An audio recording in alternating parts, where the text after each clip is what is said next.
आज के इस वीडियो में आप लोग का स्वागत है। आज हम जानेंगे तिरंगा का राष्ट्रीय प्रतीक के बारे में बहुत ही अच्छा से।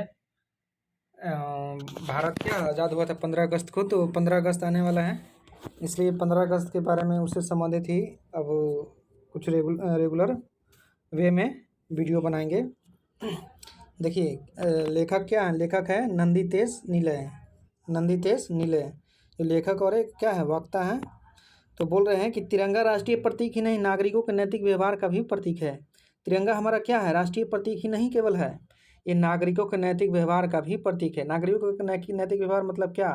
भारत जो देश है वो नागरिकों के मिलने से ही बना है, नागरिकों के नैतिक व्यवहार से ही बना है। तो भारत देश के जनता जनार्दन ही अगर नैतिक व्यवहार नहीं करेंगे, अनैतिक आचरण करेंगे, भ्रष्टाचार में लिप्त रहेंगे, तो हमारा देश कैसे महान होगा? राष्ट्रीय झंडा का अपमान होगा, हमारा देश का अपमान होगा। तो लेखक बोल रहे हैं कि राष्ट्रीय प्रतीक ही नहीं है केवल, यह नागरिकों के नैतिक व्यवहार का भी प्रतीक है।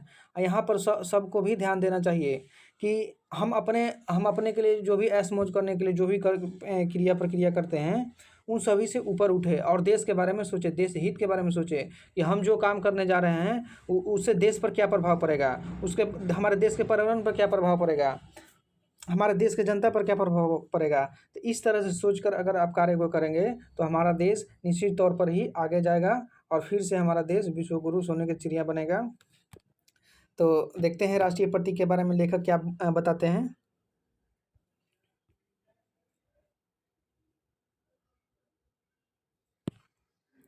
बोल रहे हैं कि स्वामी विवेकानंद ने झंडे को त्याग का प्रतीक माना। स्वामी विवेकानंद जो 1893 में गए थे शिकागो के धर्म सम्मेलन में, और वहाँ पर अपना सनातन परंपरा, अपने सनातन संस्कृति को स्थापित किए। जो उस समय क्या थे, भारत एक गुलाम देश था, उस समय भी जाकर वहाँ पर सिखा दिए कि भारत महान है और महान रहेगा। स्वामी विवेकानंद झंडे को त्याग का प्रतीक माना। स्वामी विवेकानंद झंडे को क्या माना था? त्याग का प्रतीक। इस झंडा फहरने के पीछे कितना त्याग, कितना बलिदान, कितना क्रांतिकारियों का बलिदान गया है, कितना ही संघर्ष इसमें समाया हुआ है। तो यह त्याग का प्रतीक है झंडा। उन्होंने कहा था त्याग ही है वह झंडा, त्याग ही है वह झंडा, वह भारत का ध्वज जो विश्व भर में तर रहा है।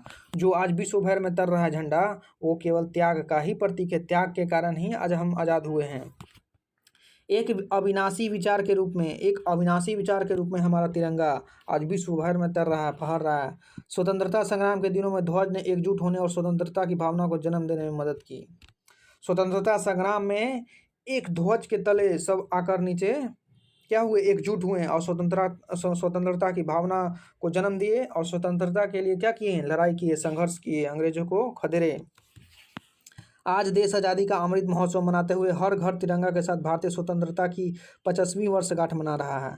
और आज इस बार भारत की कीमत स्वतंत्रता है 75वीं वर्षगांठ मना रहा है भारत की आज़ादी का, और इसको अमृत महोत्सव के रूप में मना रहे हैं। तो आज़ादी तो मना रहे हैं, ठीक है, बाकी यहाँ पर दिखना होगा कि आज़ादी वाकई में सच में आज़ाद हो गए हैं कि आज़ाद अभी भी होना है। अभी भी आज़ाद होना है आपको, अभी भी पूरी तरह से आज़ाद नहीं हुए हैं आप। केवल शारीरिक रूप से ही आज़ाद हुए हैं, मानसिक रूप से अभी भी गुलामी है, अंग्रेजियत का गुलामी है। तो अगर वो अंग्रेजियत ख़त्म हो जाएगा तभी आप समझिएगा कि पूरी तरह से आज़ाद हैं।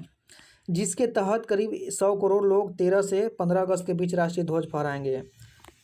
हमारे राष्ट्रीय राजनीतिक दल ने क्या घोषणा की है ना कि 100 करोड़ लोग 13 से 15 अगस्त के बीच राष्ट्रीय ध्वज फहराएंगे। केंद्र ने ध्वज संहिता में संशोधन किया है, और इसके लिए क्या किए केंद्र, ध्वज संहिता में संशोधन किए हैं। और जब तिरंगे के दिन और रात में खुले और व्यक्तिगत घरों में, इमारत में प्रदर्शित करेंगे।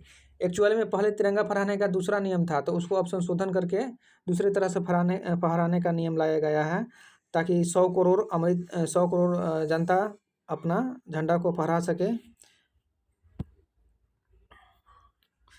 की अनुमति दे दी है, ठीक है। पहले ध्वज को सूर्योदय से सूर्यास्त तक ही फहराया करते थे। देखिए, पहले क्या नियम था कि ध्वज को सूर्योदय से और सूर्यास्त तक ही फहरा सकते थे। दुनिया के हर स्वतंत्र राष्ट्र का अपना झंडा है, जो दर्शाता है कि एक स्वतंत्र देश है।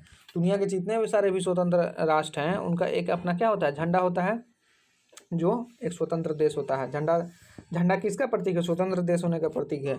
1921 में मुसलीपट्टनम के आंध्र प्रदेश के कांग्रेसी पिंगला वेंकैया ने पहली बार भारतीय राष्ट्रीय कांग्रेस की एक बैठक में राष्ट्रीय ध्वज की आवश्यकता का प्रस्ताव रखा था। सबसे पहले कौन रखे थे? पिंगली वेंकैया। महात्मा गांधी को भारत का राष्ट्रीय ध्वज रखने का विचार पसंद आया और उनका प्रस्ताव को महात्मा गांधी भारत के राष्ट्रीय ध्वज पर रखने का विचार को पसंद किए। गांधी ने कहा, हमारे लिए हिंदुओं, मुसलमानों, ईसाइयों, यहूदियों, पारसियों और अन्य सभी लोगों के लिए आवश्यक होगा कि जीने और मरने के लिए एक समान ध्वज को पहचाने। गांधी जी ने क्या बोले थे? गांधी जी सभी को एकता पर बल देते हैं, सभी बोलते थे कि एक होकर रहो। बाकी यहाँ पर रहने वाला है सब अलग अलग विचार के कट्टरपंथी लोग। गांधी ने कहा, हमारे लिए हिंदुओं, मुसलमानों, ईसाइयों, यहूदियों, पारसियों, अन्य सभी लोग एक झंडा के तले क्या हो, एक तत्व हुए, एकत्रित हुए और एकता का परिचय दीजिए और संघर्ष करके आज़ादी लीजिए। जीने और मरने के लिए एक समान ध्वज को पहचाने और आज़ादी के लिए संघर्ष करिए। अगर हम स्वतंत्रता का इतिहास देखें तो पाएंगे कि लहराता झंडा एक सामूहिक एकता को दर्शाता रहा है। स्वतंत्रता का इतिहास देखिएगा तो क्या पता चलेगा कि लहराता झंडा क्या कर रहा है? एक सामूहिक एकता को दर्शा रहा है। झंडा यही ना दिखा रहा है कि भारत झंडा क्या है? भारत देश का प्रतिनिधित्व कर रहा है। सभी को सभी से जोड़े रहा। सभी को सभी से कौन जोड़ता है? झंडा जोड़ रहा है, चाहे वो किसी भी धर्म का हो। झंडा सबके प्रति क्या है? सम्मानीय है। झंडा समान, देशभक्ति, शांति और राष्ट्र की एकता के उत्सव का प्रतीक ही तो है। झंडा क्या है? समान, देशभक्ति, शांति और राष्ट्र की एकता के उत्सव का प्रतीक है। किसका प्रतीक है? समान, देशभक्ति, शांति और राष्ट्र की एकता का प्रतीक है झंडा। मार्क्स केम्लर, देखिए मार्क्स केम्लर, डेविड जी विंटर ने अमेरिकी ध्वज के संपर्क के परिणाम को लेकर एक अध्ययन किए थे। वो अमेरिकी ध्वज के संपर्क के परिणाम अपने देश में क्या किए थे? अध्ययन किए थे। उन्होंने पाया कि अमेरिकी ध्वज संयुक्त राज्य अमेरिका में अक्सर प्रदर्शित होने वाला राष्ट्रीय प्रतीक है। और उन्होंने रिसर्च करने के बाद क्या पाया कि संयुक्त अमेरिका में अक्सर प्रदर्शित होने वाला राष्ट्रीय प्रतीक है। उनकी यह परिकल्पना थी कि ध्वज देशभक्ति बढ़ाएगा। और उनकी यह क्या कल्पना थी कि ध्वज देशभक्ति बढ़ाएगा, जिसे देश के प्रति प्रेम प्रतिबद्धता के रूप में परिभाषित किया गया। और इसको क्या किया गया? देश के प्रति प्रेम प्रतिबद्धता के रूप में परिभाषित किया गया। अध्ययन ने इस विचार का समर्थन किया कि अमेरिकी ध्वज ने इस विचार का क्या किया? समर्थन किया कि अमेरिकी ध्वज ने राष्ट्रवाद को बढ़ाया। अमेरिकी ध्वज क्या किया? राष्ट्रवाद को बढ़ाया। सबका ध्वज अपने देश में क्या करता है? राष्ट्रवाद को बढ़ाता है। वो अपने राष्ट्र के प्रति प्रेम उत्पन्न करता है, भक्ति उत्पन्न करता है, राष्ट्रभक्ति उत्पन्न करता है।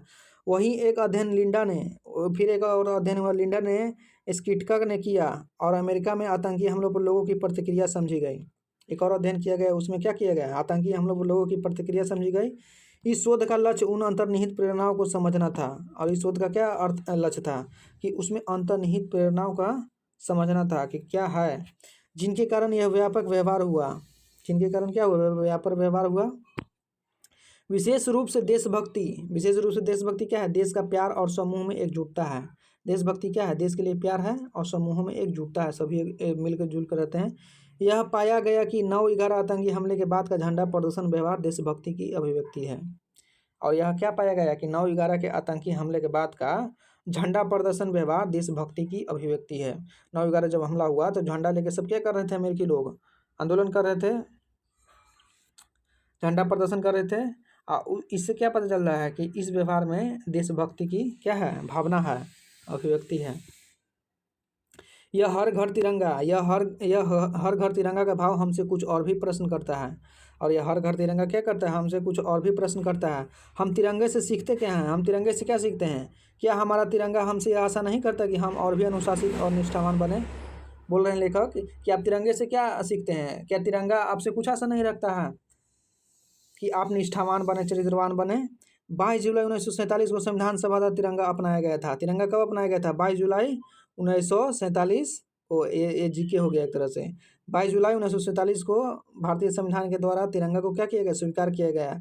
आज हमें नहीं भूलना चाहिए कि केसरिया रंग हमारे अंदर की शक्ति और साहस का प्रतिनिधित्व करता है। केसरिया रंग किसका प्रतिनिधित्व करता है? अंदर की शक्ति और साहस को प्रतिनिधित्व करता है। वो शक्ति जो मानवता के कल्याण में हो। और ये शक्ति किसमें प्रयोग करते हैं? मानवता के कल्याण में के लिए।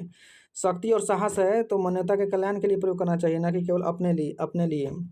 तो झंडा भी हमारे प्रति क्या है? आशावान है कि आप भारत के नागरिक हैं, इसलिए आप क्या बने? निष्ठावान बने, चरित्रवान बने और ऐसा साहस जिससे हमारे राष्ट्र की और परिवार की सीमाएं सुरक्षित रहे। और शक्ति और साहस का प्रयोग किस लिए करेंगे? ताकि हमारे राष्ट्र की सीमा और सुरक्षित रह सके। मध्य भाग क्या है? मध्य भाग सफ़ेद है। मध्य भाग सफ़ेद है जो ईमानदारी, पवित्रता और शांति को दर्शाता है।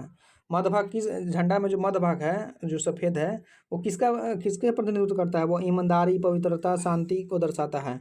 भारत ने कभी किसी भी मुल्क को सीमाओं का अनावश्यक निशाना नहीं बनाया। भारत किसी भी देश पर हमला नहीं करता है। पहले अगर कोई दूसरे देश ही करता है तभी क्या करता है? वो अपने बचाव के लिए, अपने संरक्षण के लिए, अपने आत्मसम्मान के लिए हमला करता है। तो अशोक के धम्म और जो चक्र है, अशोक के धम्म और शांति का यह देश रहा और हमें यह आशा करनी चाहिए कि हर घर तिरंगा उसी शांति की दिशा तय करेगी।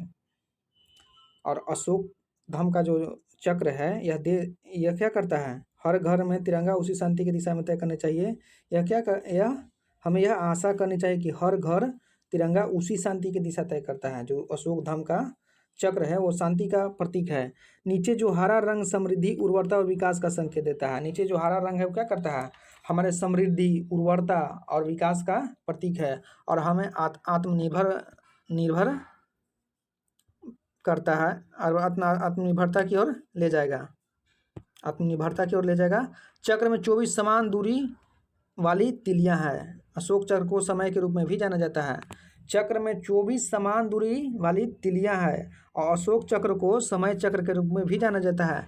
इसमें 24 तिलियां, देखिए चक्र क्या है? एक तरह समय की है, फिर चल रहा है लौट कर आएगा। और 24 जो तिलियां हैं वो 24 घंटा को प्रतिनिधित्व करते हैं। बोल जा रहा है कि चक्र में 24 समान दूरी वाली तिलियां हैं। अशोक चक्र को समय चक्र के रूप में भी जाना जाता है, जिसमें 24 तिलियां दिन के 24 घंटों का प्रतिनिधित्व करती है और समय की गति का प्रतीक है। और 24 घंटों का प्रतिनिधित्व करती है और समय की गति का प्रतीक है। जैसे चक्र घूमता है। चक्र का अर्थ है गति में जीवन और गतिहीनता में। चक्र का क्या अर्थ है? चक्र का अर्थ है गति ही जीवन है और गतिहीनता में ही मृत्यु है। अगर आप कुछ नहीं करते हैं तो एक प्रकार से मृत्यु ही है। अपने जीवन को हमेशा ही चलायमान रखिए, हमेशा ही गति में रखिए। जैसे नदी का जल कैसे रहता है? चलते रहता है। नहर का जल स्थिर रहता है तो क्या होता है? वो जल प्रदूषित हो जाता है। जो चलते रहता है वो जल क्या रहता है? सुरक्षित रहता है। तो चक्र का अर्थ है गति में जीवन है और गतिहीनता में ही मृत्यु है।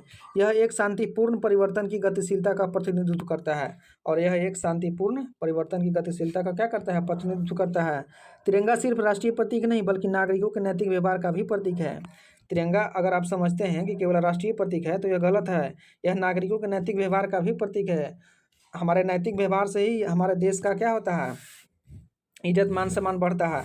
अगर भारत के लोग ही अगर नैतिक व्यवहार नहीं करेंगे, अच्छा चरित्रवान नहीं रहेंगे तो भारत देश कैसे आगे बढ़ेगा? इसलिए भारत देश आगे बढ़े, महान बने, इसके लिए ज़रूरी है कि भारत की जनता क्या बने? चरित्रवान और नैतिक व्यवहार से। पूर्व अमेरिकी राष्ट्रपति वुडरो विल्सन ने क्या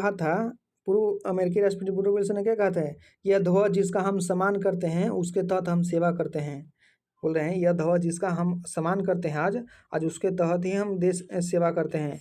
एक राष्ट्र के रूप में हमारी एकता, शक्ति और विचार उद्देश्य का प्रतीक है। वो अपने देश में बोले थे कि एक राष्ट्र के रूप में हमारी एकता, शक्ति और विचार के उद्देश्य का प्रतीक है। अमेरिकी लोग बोले थे। तिरंगा राष्ट्र का मस्तक है। तिरंगा क्या है? तिरंगा राष्ट्र का मस्तक है और हमारा गौरव भी है। तिरंगा हमारे राष्ट्र का मस्तक है और हमारा गौरव है और इसी भाव के साथ हम सब फहराए हर घर तिरंगा। और इसी भाव को लेकर हम सब क्या फहराएं? हर घर तिरंगा। और देश के बारे में सोचें, हम जो भी कर रहे हैं वो हमारे देश पर क्या प्रभाव पड़ेगा, उससे हमारा देश आगे बढ़ेगा या पीछे जाएगा। ये सब व्यवहार में रखते हुए क्या करना चाहिए? हमें कर्म करना चाहिए। आज के इस वीडियो में बस इतना ही। धन्यवाद।